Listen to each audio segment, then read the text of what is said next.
Welcome to Breaking Ties, Destination Divorce.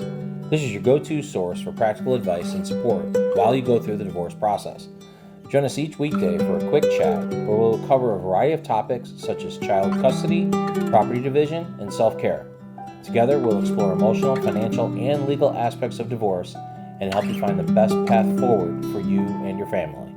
Here's your host and Certified Divorce Financial Analyst professional, Mike Fulkerson. Hello and welcome back to Breaking Ties, the interview series, where we talk with professionals who assist those getting through the divorce process and answers many of the common questions that you might have. Now, we are on day 4 of 5 of the series with Margaret Zuleger, and Margaret is a collaborative divorce attorney with her own practice. How are you doing today, Margaret? Great, thanks.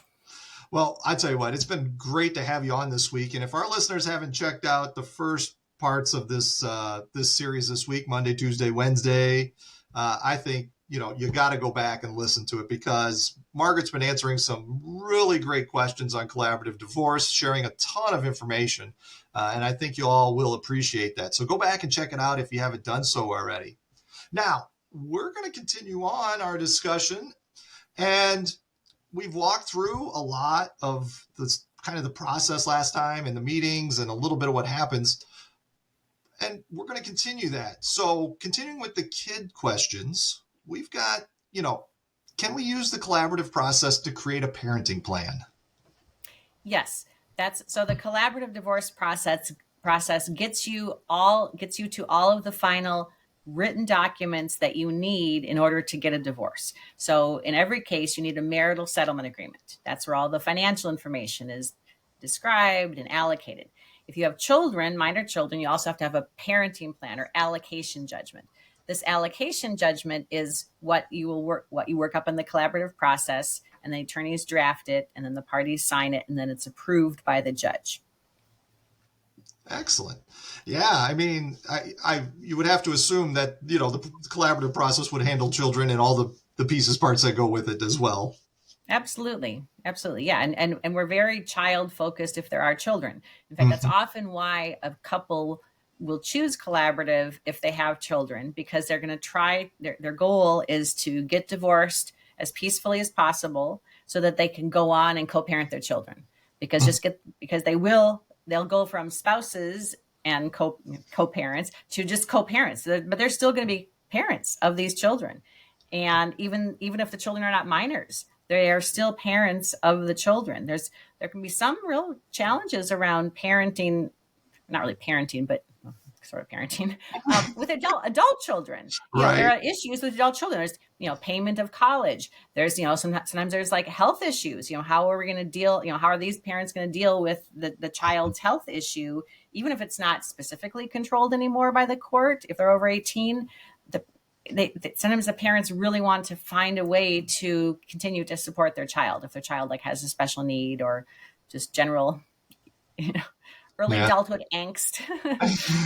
Right. Well, I think as a parent, really, you're almost always parenting. I mean, even when I go back to see my parents, I just slide right into the kid role with my parents. Even it's so uncanny how that works out.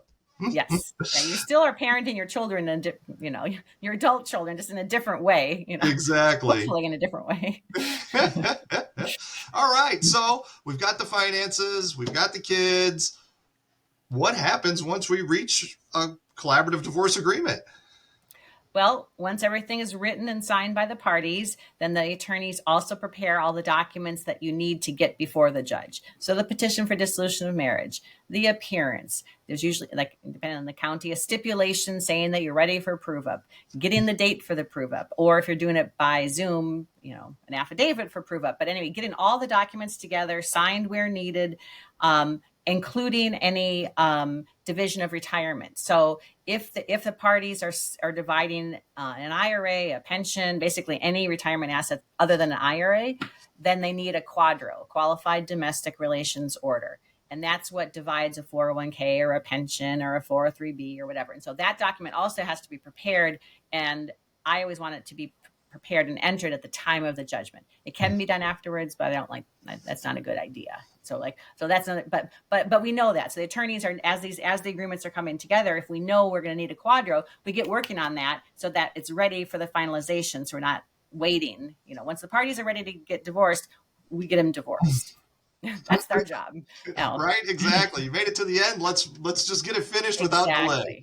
Yes. So people can move on. It's hard. It is. And the sooner people can move on and start healing, the better. Absolutely. Now, so we've got all this stuff together. Everything's ready to go. Do we have to make a court appearance to finalize the divorce? Well, it used to be yes, and in some counties it still is, and it's also up to preference. But so generally speaking, prove-ups, that's the finalization, are via Zoom. So you do appear, and your attorney just asks you a bunch of questions. The answer to everything is yes. The other side kind of repeats some of the questions, then the judge signs the judgment. So we used to be in person, obviously, but now it's typically over Zoom. There are some counties that are starting to allow a prove-up by affidavit, which is just like preparing another document. And so you don't need a court appearance, but you need to prepare that document that needs to be signed and filed. So there's still, it's an option. I almost kind of like the Zooms better. I mean, just the in person, because it's a finalization. You were there at the beginning, you were there at the wedding. I kind of like, the final court appearance, just one last time, I don't know. That's just a personal preference. The prove up by affidavits, is becoming an option in most of the counties now. Okay.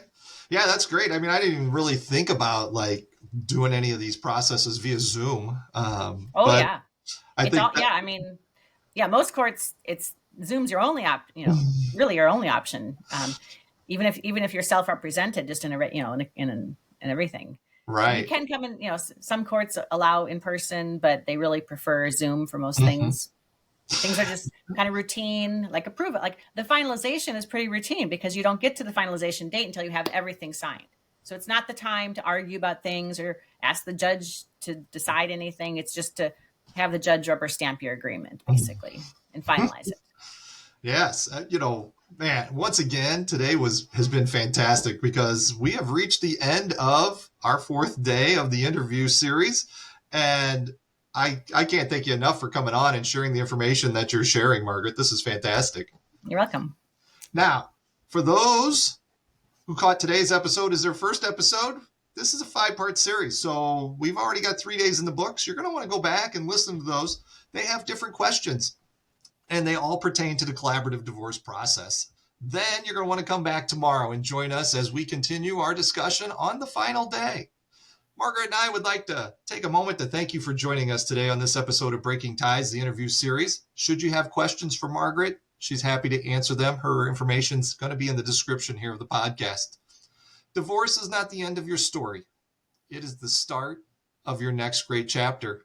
And with that, Margaret and I will see you tomorrow. Take care. Bye-bye.